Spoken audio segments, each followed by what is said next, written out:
I'm Miwa Messer. I'm the producer and host of Poured Over, and Jericho Brown, winner of the Pulitzer Prize, finalist for the National Book Award, professor at Emory and running the creative writing program there too. He's also the editor of a new book about craft. Yes, the craft of writing. It's called How We Do It. So we're going to talk about Jericho's poetry in this episode, but we're also going to talk about the craft of writing.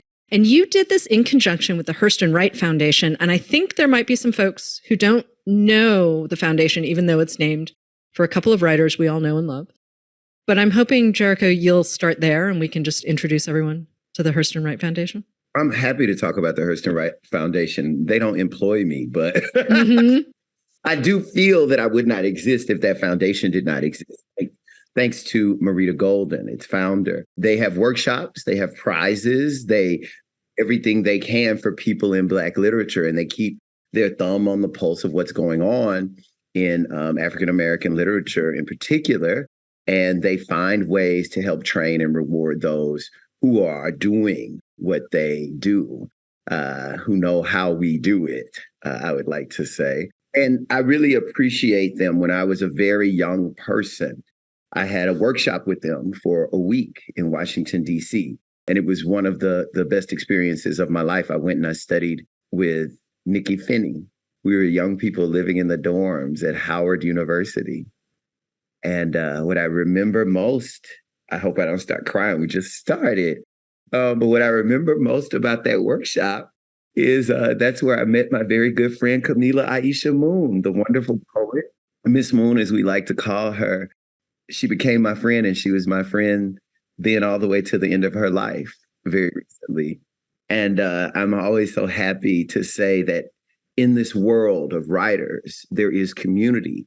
And because there is community, you meet people who end up being your brothers and your sisters. And when I say that, I mean that. I mean that the relationship that I have, and I'm saying that in present tense, but the relationship that I have with people like Camila Aisha Moon, Douglas Kearney, Mindy Lewis Obadike, those people that I first met when I was trying to be a poet, those people have walked. I might not talk to them every day, but I know that they walk with me every day. So that's what Hurston Wright is. It is a place that helps to build community. It is a place that helps to connect you with the people who will be some of your best friends for the rest of your life. And it is the place that helped to sponsor the fact of this new book that I'm very proud of, Talk About Building Community. This book is an opportunity for us to further reach out beyond those who can come to DC, beyond those who might win a Hurston or finalize for a Hurston Wright Award, a way of stretching our arms out to make that community broader and to help people build community where they are.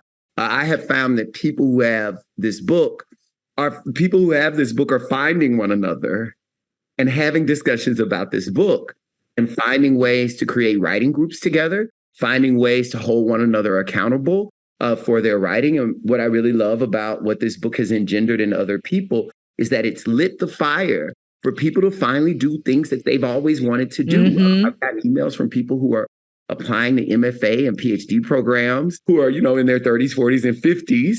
I've gotten all kinds of correspondence and DMs and emails from people about how this book helped them finish the thing they had been trying to finish. And there is no greater reward than that. Do you know what I mean? I do. Because sometimes I get to read those projects after they've been put out into the world. And a debut is a really special thing, but the people who come back for a second book and a third book and a fourth book and just keep doing the work and keep doing the work and keep building community. Mm-hmm. One of the things that I love about How We Do It is just the range of voices that you have.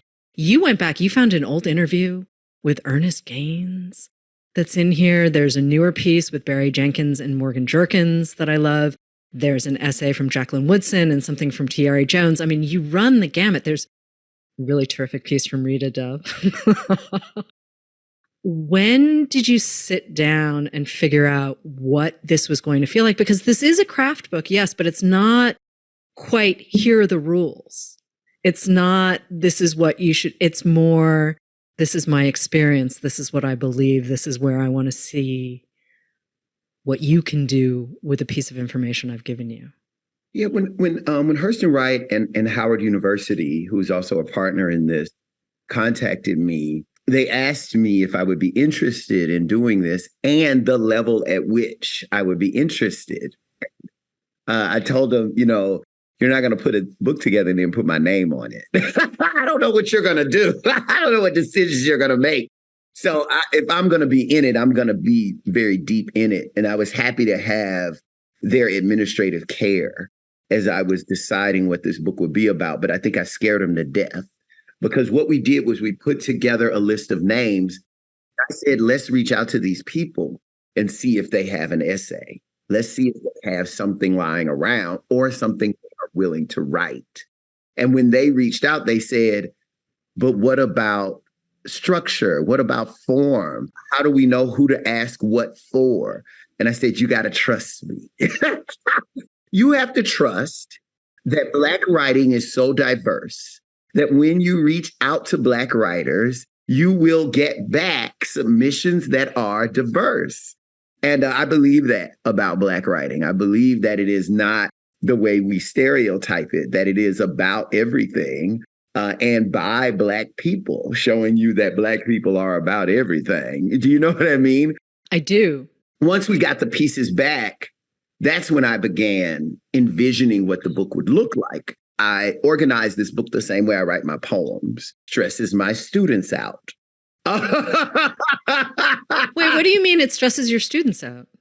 Well, obviously, when I'm teaching, part of what I'm teaching is my own poetics, which is why it's a good thing for my students to have other teachers. They want, ultimately, when we have artist teachers, what we're getting is the artistic philosophy of that person that's standing in front of us. Here's what I think would work. Here's how I would go about it. And you want a variety of that from different people because you're not sure that what works for Jericho Brown will necessarily work for you. That's why we need books like Who We Do It, How We Do It.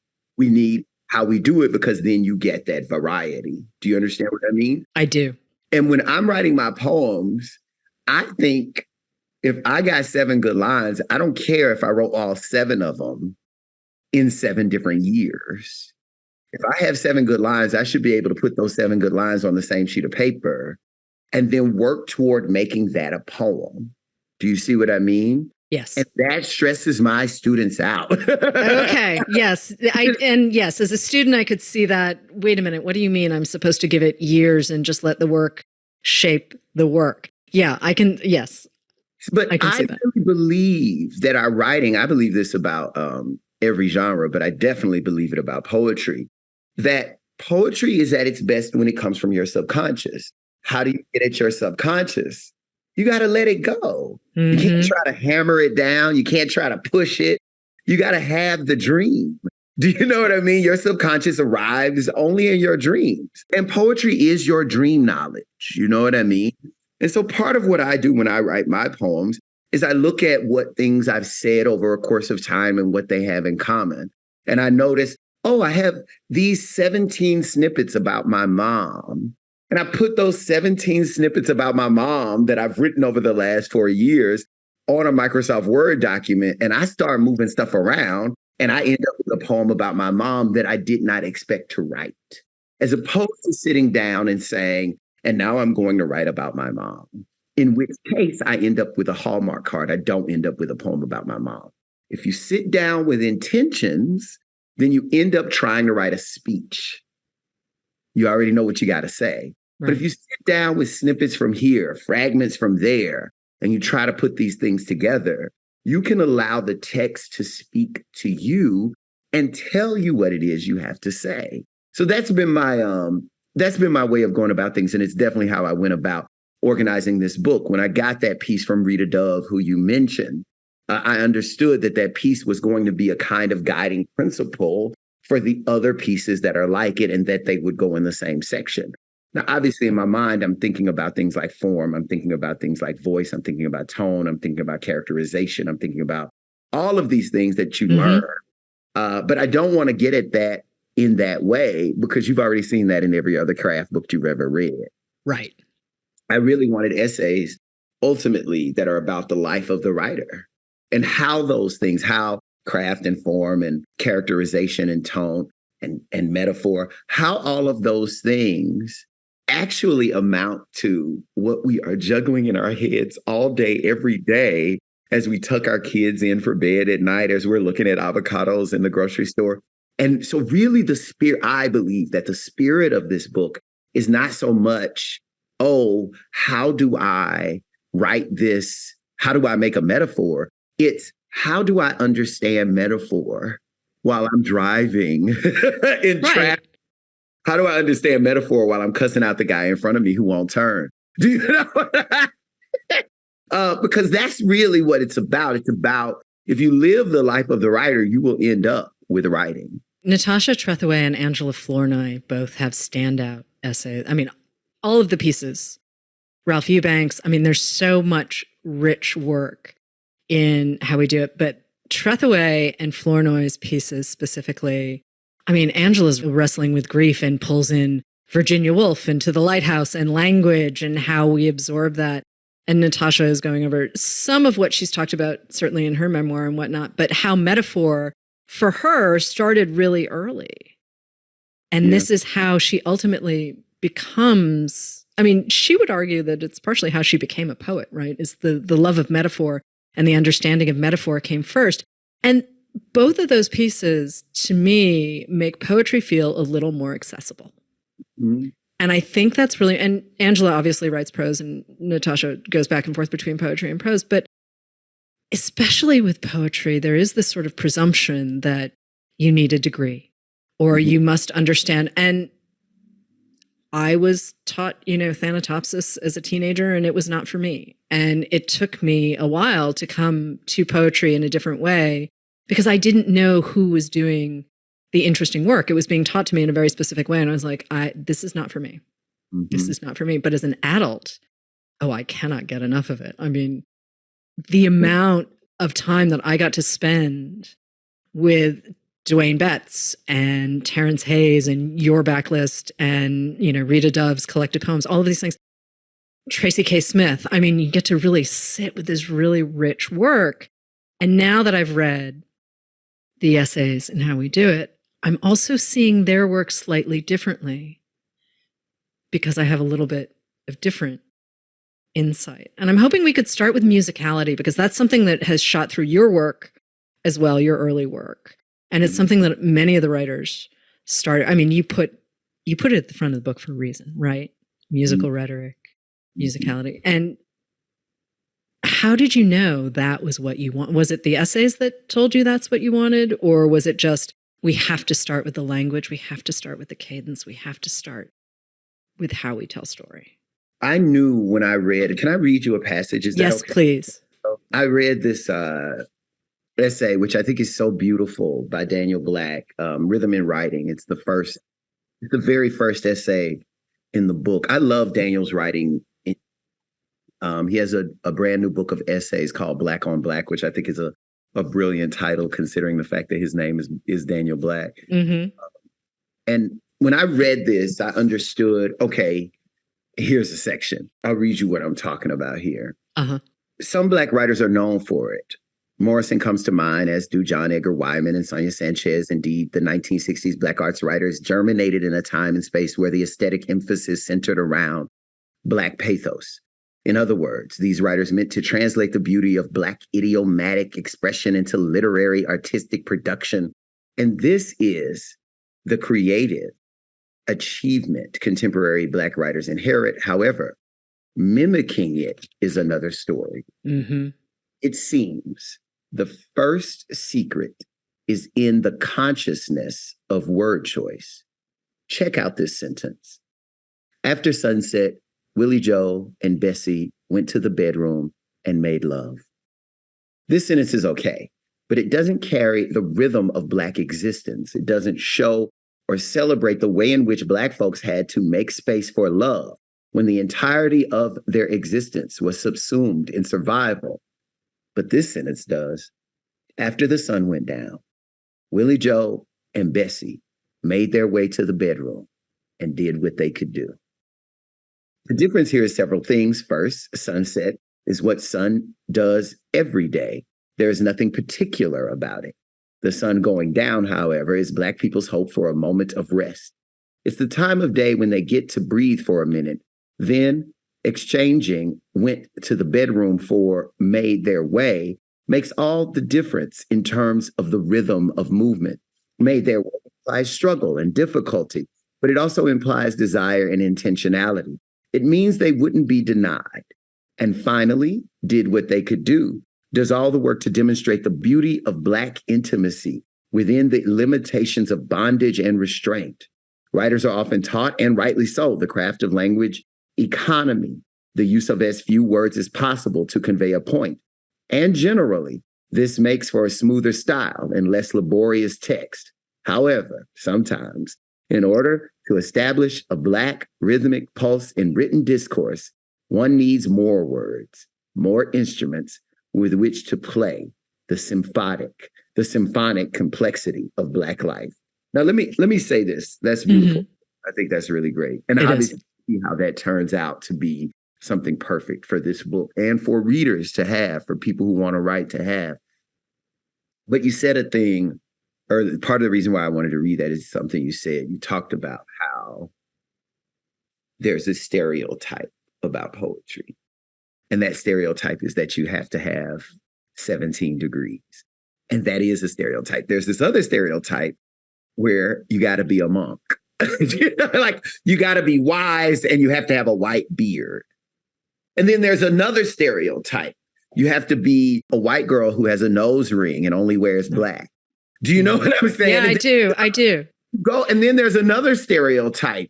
You have to be a Black guy in a beret and sunglasses with a leather jacket who doesn't write anything down, but only knows his poems by heart and shouts them at you. Do you understand what I mean? Yes. And the truth about poetry is that it's all of that and more. And part of what Daniel Black's essay is getting at, it seems to me, is that if you are called to the thing, you are the thing with what you have to give to it. What I love about the essay really is he's saying, make use of your vernacular. Yes. Make use of your language. Make use of what is particular to you. And that is what will make the writing sing. And so many people get turned away from any profession because they feel like they don't look like the idea of the profession. It's 2023. I mean, it's actually 2024. When this airs, it will be 2024. You know what I mean? What does a poet look like? Right. And the answer should be your mirror. What does a fiction writer look like? Your mirror. What does a memoirist look like? Your mirror. Do you have a story to tell? Because then it probably looks like your mirror. Do you understand what I mean? And it looks like you making use of that which is around you. That doesn't mean you have to tell all your business. That doesn't mean that what you write has to be about you, that you're not making use of imagination to create characters. It does mean that you will be called on from your soul, from your spirit, from your language, from your heart, from your mind individually, and you will be called to bring everything you have, all of your history, every image that's sitting around in your brain, all of your knowledge. And knowledge doesn't look like anything. I'll never forget when I first went to undergraduate school, the guy who had the best grades, the guy who got the biggest scholarship was this very tall guy who was a DJ named Raj. Okay. And Raj always wore very big T-shirts and baggy pants, and his hair was a very, very big afro. And nobody understood how a guy that looked like that was also the guy with the best grades, because we had decided that knowledge looked like something. Yeah. Give us that idea. You do not want to be out here deciding that knowledge looks like something. Yeah. Because if you decide that knowledge looks like something, you might end up with it not looking like you. And if you don't have knowledge, you're a dummy. And I just don't believe that about you. Do you understand what I'm saying? Oh, I do. I do. So, we have to be open about the fact that we do not know what knowledge looks like, and therefore it must look like me. Yeah. I am coming to this page with some power already.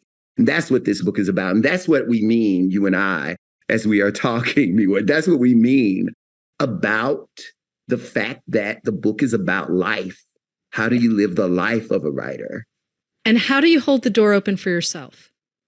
Yeah. right? Like, how do you hold the door open for yourself? And at the risk of sounding a little cliched, how do you give yourself permission to do the work that you have been meaning to do? And there is, the whole raising of the children and the day job, and everyone has, a million different things going on. But one of the things that I really appreciate about the essays that you've put together in How We Do It is that everything is possible. And that's also a piece of what you were saying when you introduced Rita Dove at the National Book Awards this year. You also said, hey, reading just gave me the sense of what was possible. And that tiny piece can be enough.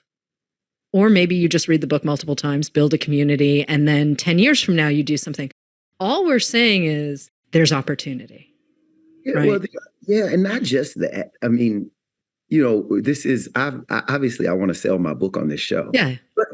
All of my books, all 4. Yeah. But one of the things that I think is important to say that this moment allows us to say is, you cannot take advantage of an opportunity if you do not know that opportunity exists. Yes. You have to know what the options are. And people listening to this show, as a matter of fact, I know that I have a job where when I tell people what I do for a living, they are confused because they didn't know it was an option. What do? I'm a poet. That's not an option. That's an option. I could have done that. Somebody driving their car listening to this or sitting, washing dishes listening to this is thinking about how that happens to me all the time. I do something that people don't think of as an option because somewhere along the way, we got this idea that there were 2 options and they were lawyer and doctor. Oh, and if you were born after a certain year, you can add engineer, I guess. Do you understand? As if, and what's interesting about that is we pretend we know what a lawyer does all day. So when I tell people I'm a poet, they're like, what do you do all day? What does an engineer do all day? Do you know? Because I don't. Nobody knows but the engineers. Do you understand? I know what this bookseller does on any given day. Let's put it that way. That's pretty much what I know. And it changes day to day, but I pretty much know what a bookseller does. That's That's what we know. And so therefore, there has to be more openness about what the options are. And about that openness about what the options are in many communities has yet to transcend race, has yet to transcend gender, has yet to transcend all sorts of things that should transcend since it is about knowledge. Can anybody be a bookseller? I think lots of people can. Yeah. Yeah. Everybody can't be a basketball player, but that's an option to know about. Do you understand what I mean? You were involved in politics before you started writing poetry full time, right? Do I have that timeline correct? You were a spokesperson for the mayor of New Orleans? Writer for the mayor of New Orleans. It's what I did when I lived in New Orleans. Okay. I went to undergrad in New Orleans, and the first job I got was as a title that I never told anybody, and I'm going to tell you, it's sort of a secret. My first title working for the mayor was junior writer. I remember they gave me cards. Oh. And they really thought I would be so excited and so happy. They gave me this whole, box of cards. Yeah. Junior writer, and I threw them away. Who am I going to give a card to? It says junior writer. That is not. And eventually, because of some underhandedness on my part and because of people changing jobs, I became very quickly the speechwriter for the mayor. I was very okay. 23 years old, actually, speechwriter for the mayor. And because I could write and because I loved New Orleans. I was about to say because I followed city government, but that's not true. The truth is I love New Orleans enough to be able to write these speeches whenever anything would come up. Which was a wonderful training ground for me because it taught me about deadline. I mean, it wasn't the only thing I was writing. I worked in the press office for the mayor, writing press releases. I wrote a weekly column for Louisiana Weekly that was ghost written by me on the behalf of the mayor. I wrote all kinds of things while I was there, but I learned a lot about how to be organized, how to keep a deadline, what works when you're writing, what makes for emotion. when you're writing, what makes people go vote when you're writing. Those are the kinds of things that I learned to do. And I also think that there's something about that that has a lot to do with why I compose my poems the way I do, and why I'm able to find discovery. People are always wondering what the hell you're talking about when you say you discover the poem as you write it. One of the things that I do when I write a poem is I put everything I know at the top, and you know this, Miwa, when we're writing a press release or you're doing a media advisory, who, what, when, where, and how. You know what I mean? Just give me the tea real quick at the top. And when I'm writing a poem, I say everything in the first 2 or 3 lines that I know. Usually when people are writing a poem, they're trying to hold back. They're like, oh, wait, let me wait till the end to say the thing that I got to say. No, I say everything I know at the beginning. And then I say, push, Jericho. Where are you going to go? What's next? What can you find out? That's what I'm interested in when I'm writing. Because also you do have some killer closing lines. I mean, I get both with you. I have spent some time with your work, and I know when I'm reading you, but I also know you're not putting everything up front, and that I have to sit and be patient and watch where we're going. I appreciate that. I have to say, if I have killer closing lines, it's only because I didn't think of them in advance. Right. And they are killer. If they are, I appreciate. You do not know. That is, I'm going to call my friends and tell them you said that to me. Feel free. It's going to be in the show too. I recently had a poem come out in the Atlantic, and I was somewhere giving a reading. I was, out of town, and we were talking, and we were talking about, good things will happen. And I was like, good things happen. I was like, I just got a poem in the Atlantic, and I was really excited about this. And I'm really excited. Now that I have the magazine, I'm really excited because Frederick Douglass is on the cover. He's wanted a poem in the Atlantic. And I remember the students in that room saying to me very directly, Jericho, you have a Pulitzer Prize. Why do you care that you get a poem in the Atlantic? And I'm like, I always wanted, I'm 47 years old. It's not over. Right. I expect to be pleased. I expect to be delighted. I had the expectation that I would be pleased and delighted, and it doesn't go away. There is no ultimate pleasure. Right. You know what I mean? I do. And part of it too, for me, is occasionally I'll hear people say, well, I only like to read a certain kind of thing, and I want to feel a certain kind of way, or they're coming into reading with very specific, I don't want to say agendas, but there is an expectation on the part of the reader. And there are times where I'm that way too. I just, as a bookseller, my world is a little bigger than that. And I end up reading things that, maybe I wasn't planning on reading. And sometimes I'm so pleasantly surprised. And sometimes I know I'm done at 30 pages and everyone's great. And that's good. And there will be a reader for that thing. It's just not me. And to be able to be surprised and delighted, especially surprise sometimes can be hard. To have that ability and to hold it tight, I think is really important. And it's not something we should leave behind when we're younger, right? Like it's something that we should absolutely carry through. Like there's so many poets I haven't read yet. I mean, there are a lot of poets I like, please don't misunderstand me, but like finding a new poet is really great. And when you get that really solid collection and your head explodes and then you move on to the next thing and it's fun. It's fun. And sometimes the topics are not the easiest topics, but the language and the spirit of the thing and the physical movement on the page, right? I remember the first time, well, maybe I don't remember the first time because I cried through the whole first time, but I definitely remember the second time because I think I saw it 17 times in theaters. But I remember when I first saw the movie Moonlight, Barry Jenkins's Moonlight. Oh, that movie is spectacular. It's included in this book, by the way. Yes. The interview with him and Morgan Jerkins, that was very important to me to include. I actually saw that.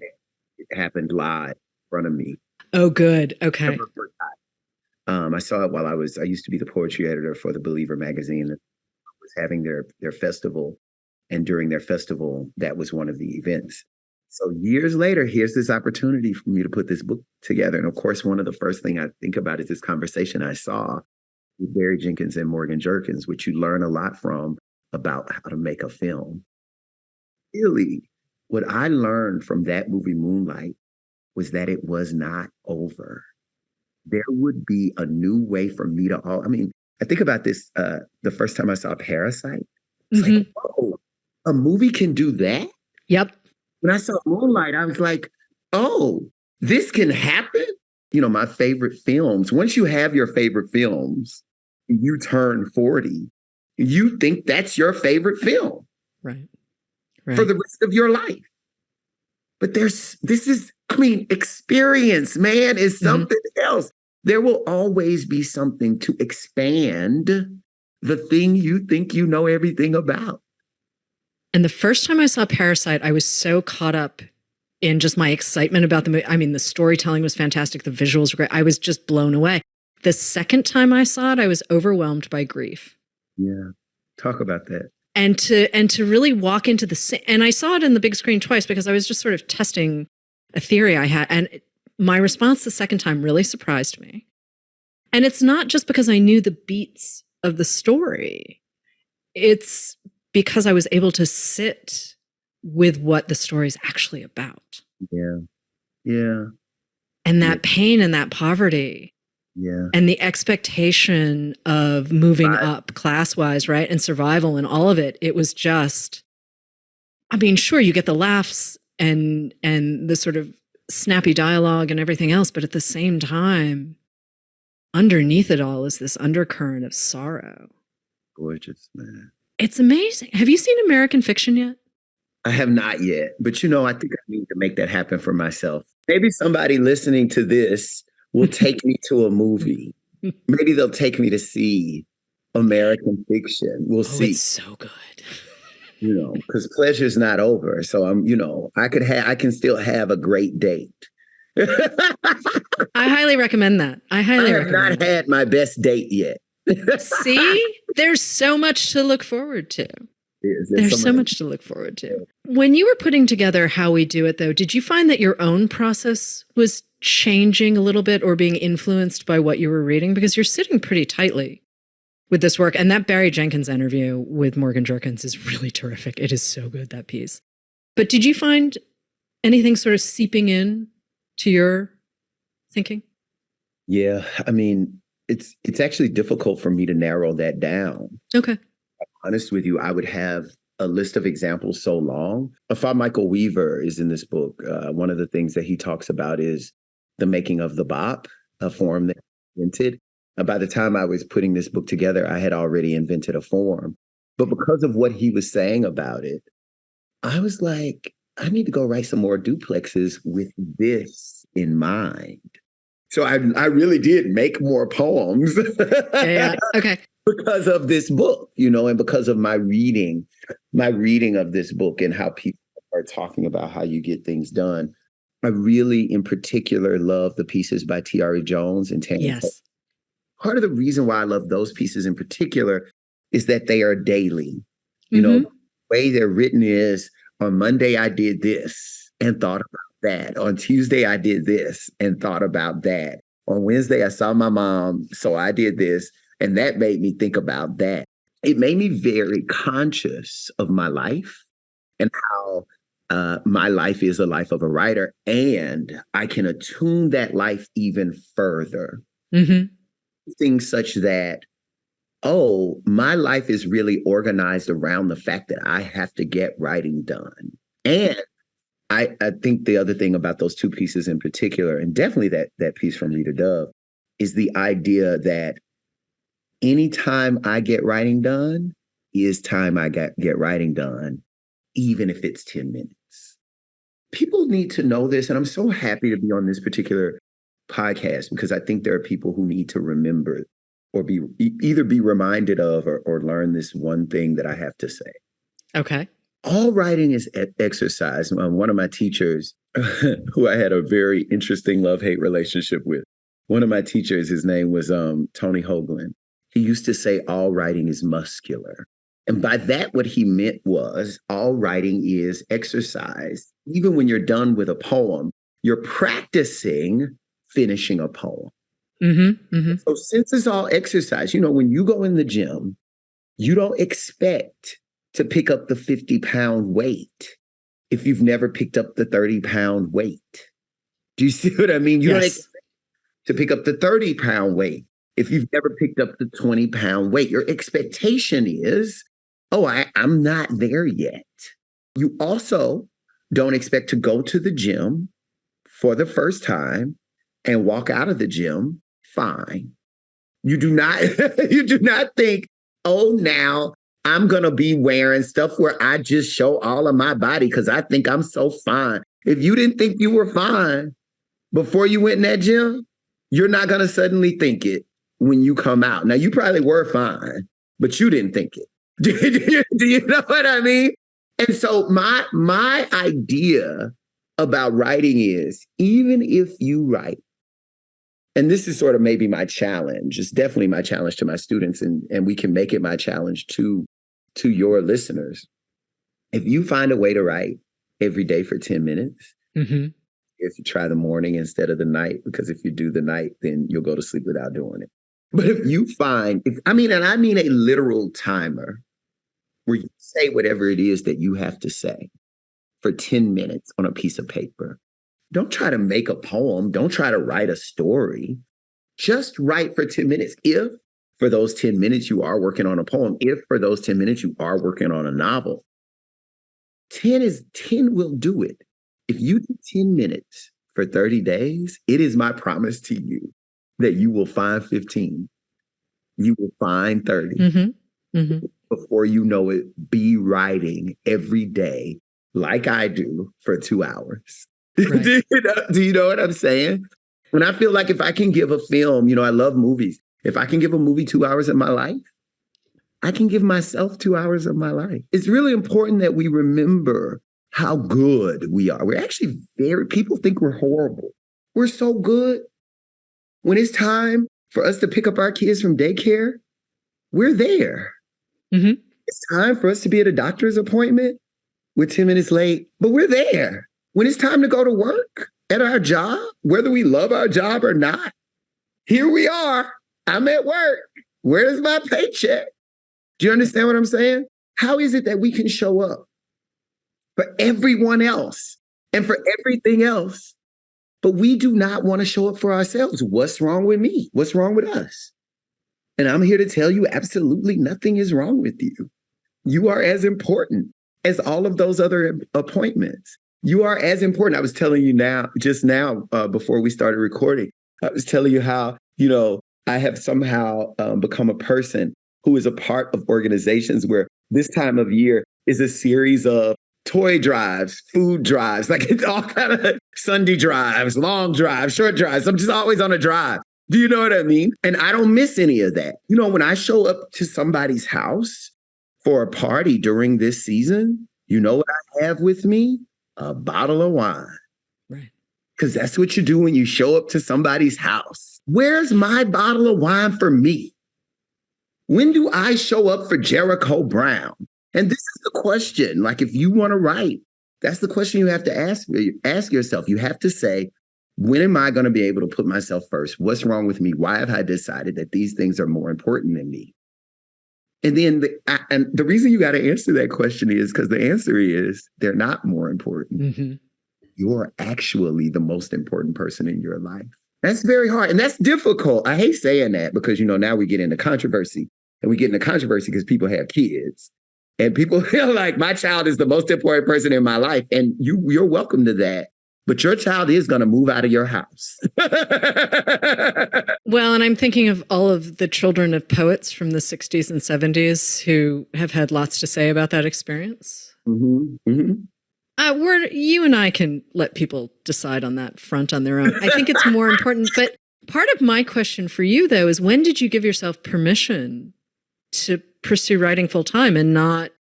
I mean, there are ways to be a writer in the world that do not involve creating books or poems or stories that get published in magazines. I mean, people do this kind of stuff for a living. But For you, I mean, you went back to school a little bit later. You didn't go straight to graduate school, right? Do I have that right? Yes and no. I didn't go to graduate school that first year out of school. I did not go to school. And then after that, I wasn't in a program, but I knew I had interest in poetry and working a 9-to-5 job, which I'm so happy I had the experience of having. And having at such a young age is, I noticed that people did this thing.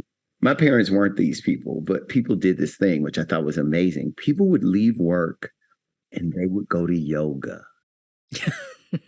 They would go to the gym, or they would go on Thursday night. People would leave work and go to their salsa dancing class. Mm-hmm. Like, people had interests. People were outside of work pursuing those interests. They had hobbies. And I was like, what the hell is a hobby? You know, this was completely, I'm from such a working class, I mean, really sun up, sun down working class family of it. And even in my extended family, the people who are my forebears, you know, my mother, my father, my aunts and uncles, you know, when they weren't working, they were too tired to do anything. Right. Because when they were working with their hand. You know, my aunt, my aunt and on one side and my cousin on the other side, you know, they've spent most of their adult lives driving a forklift. I mean, after you drive a forklift, you might not feel like going to your salsa dancing class. Do you know what I mean? So I had this desk job, and everybody was really excited in my family, like, oh, wait, so you just sit? You know what I mean? I had this desk job, and having this desk job meant like I could have a hobby. And the thing that I had always done, the thing that I had always been interested in was poetry. So I started taking classes. Okay. Because there were night classes that you could take at 6 p.m. that would go from, 6 to 7:30 or 6 to 9 o'clock. I would drive to UNO, University of New Orleans, where I eventually got my MFA and take these classes. And because I was taking classes, I said, wait, why am I just taking classes? If I could take classes and that leads to a degree, I should just get the degree, you know? So I ended up taking classes for what I thought was my hobby, but knew was my life. We knew was the spirit of my life, and knew that was the thing I loved to do, my passion, you know? Which brings me to the form you invented, the Duplex. Yeah. Which you mentioned it in conjunction. Would you explain what a bop is before we go to Duplex? Because I think there might be some listeners. I wasn't really familiar until I was reading, and I had to go do my little down the rabbit hole thing to figure it out. But can we talk about a bop for a second? And then I want to bring in sonnets and Duplex and yeah, we could talk about a bop, but we have to talk about sonnets, because the sonnet is the form everybody knows exists. You know, if we say villanelle, if we say pantoum, even if we say sestina, people kind of look at us crazy. Like, what are those things and why are you talking about them to me? There is Googling involved. But somehow or another, if you say sonnet, people know you mean poem. Many people even know that you mean 14 lines. Yes. Like, somehow or another, they got that down. They sonnet, people think Shakespeare. You know, they're able to do that. As a matter of fact, if you say, shall I compare thee to a summer's day, people know you are reciting a line of a poem. Mm-hmm. They imagine, I bet that's a sonnet. That's from a sonnet. So because that happened, because forms were invented by human beings as old as time can tell. You know, the hustle is a form, for instance, invented, in BC times. I think like 6th century BC, as a matter of fact. Because those forms exist, we imagine that there was a day that stopped happening, and it didn't stop happening. Poets always have been and always will be. There are poets now inventing forms. Mm-hmm. Those forms is a form invented by Afaa Michael Weaver called the bop. And the bop ultimately is a poem with a repeated line that comes from a song. Right. There's a bop in my new book, which makes use of a Fleetwood Mac song. Tell me lies, tell me lies. And it's ultimately, you repeat that line in the poem at certain points in the poem, and that's what makes the poem a bop. I never thought, Miwa, that I would be a person who invented a form. Okay. I always knew I would write formal poems just because I learned to do it. And I'm interested in form. I'm interested in music. I'm interested in the sounds of language. I'm interested in the fact that if something rhymes, then you remember it better. If something rhymes, you almost want to memorize it because the rhyme helps you know what comes next. It's really funny to say this on the show, but when Terrence Hayes invented the golden shovel, Jory Graham around that time also the form. Forms were getting invented. Off of Michael Weaver inventing the bop. Many forms recently have been invented, and many of them by Black poets. And many not by Black poets, but many of the forms that people are sort of experimenting with in these days have been invented by Black poets. And I remember very distinctly thinking, oh, wow, look who's got time on their hands. Jericho. I was like, I'm a poetry nerd. But how big a poetry nerd do you have to be to invent a form? Jesus Christ, give these people a life. Do you understand? Really? Yeah. I would roll, I would read these poems and I would try to write in these forms. My last book, for instance, does have a golden shovel in it that I had been working on for a little while, And I would write in these forms because I'm a part of the community, but I never thought to invent a form because I actually thought inventing a form was the nerdiest thing ever and really strange. You know what I mean? But I found myself in 2018 inventing this form called the Duplex. And the Duplex is a hustle, a sonnet, and a blues poem all in one. I see it as all of those things at once. I do not think that it's more one thing than the other. I do not think that it is a sonnet with the elements of these other. I don't think that. I think it is those things. And because it is those three things, that's what makes the Duplex. The reason I think that is because I know that I am not any percent Black or any percent Southern or any percent my mother's son. Right. I am 100% all those things. And those things are not at war. My spiritual beliefs are actually not sitting around having a fight with my sexuality. I'm so glad to tell your listeners that is possible for you. Do you know? Yes, it is.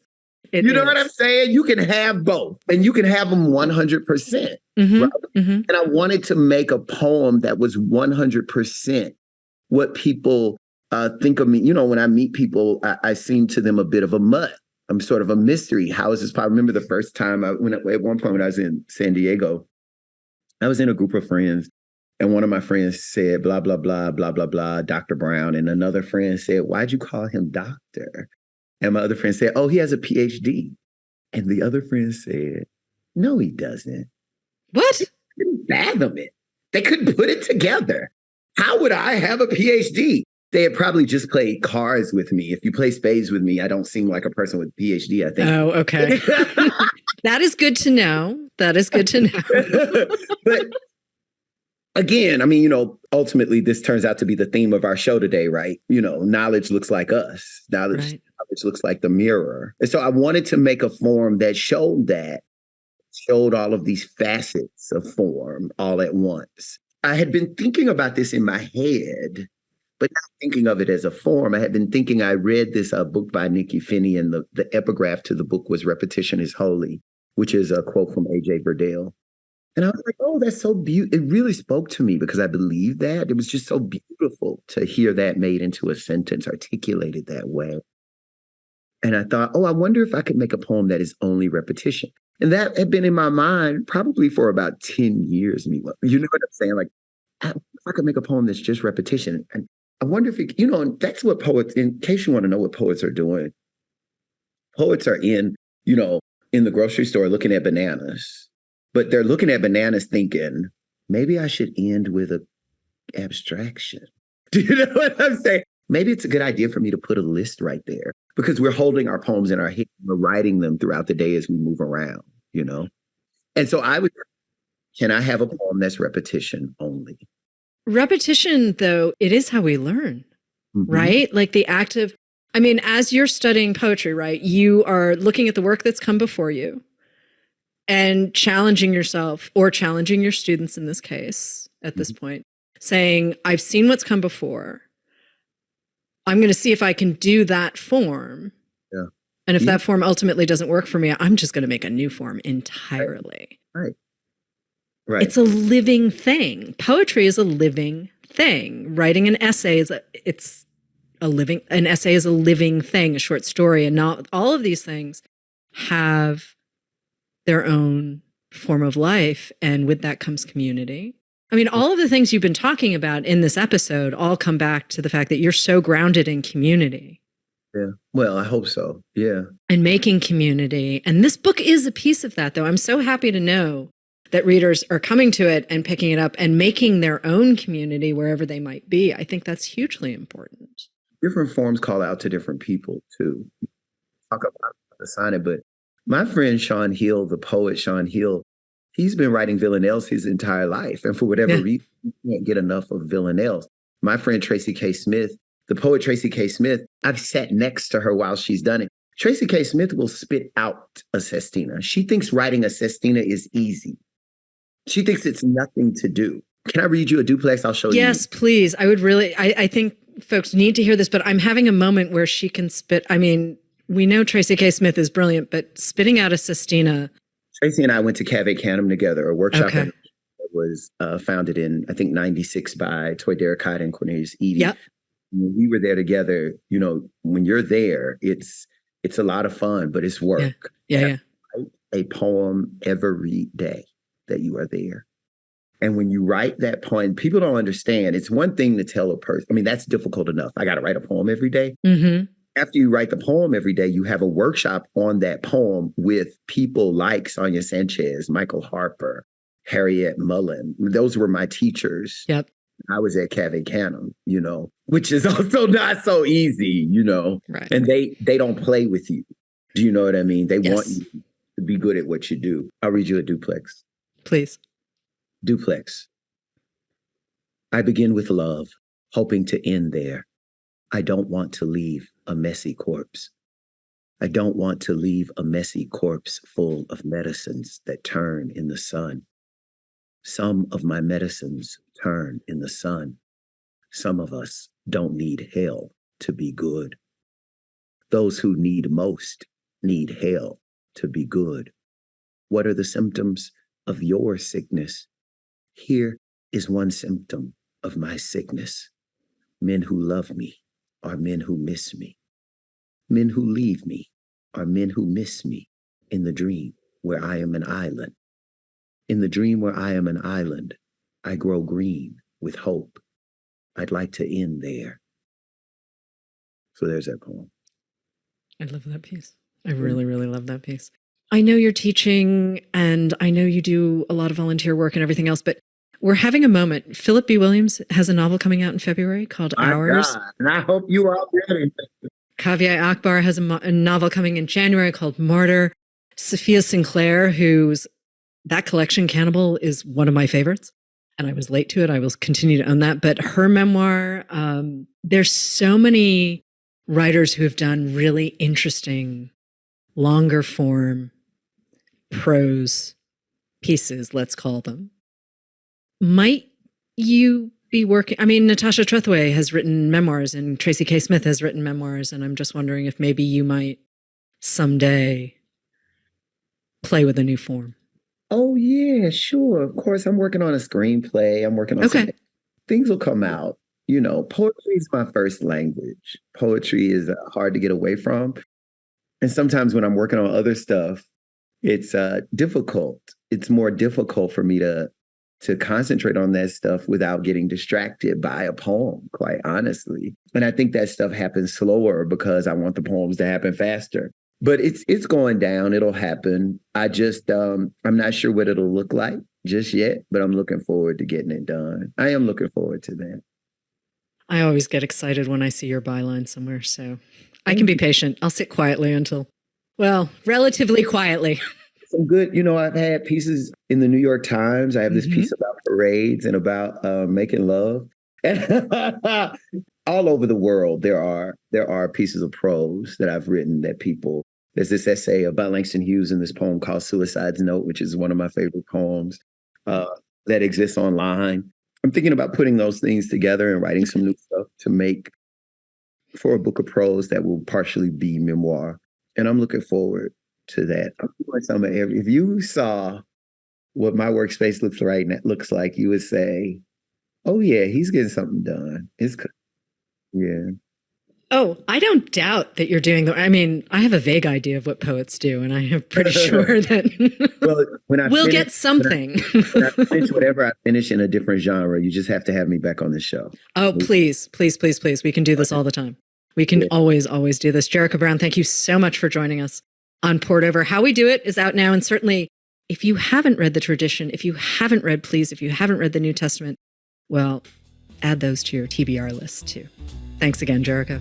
Thank you so much. Thanks for having me. Thank you for listening. Poured Over is a Barnes & Noble production. To help other readers find us, please rate and review the show wherever you listen to podcasts.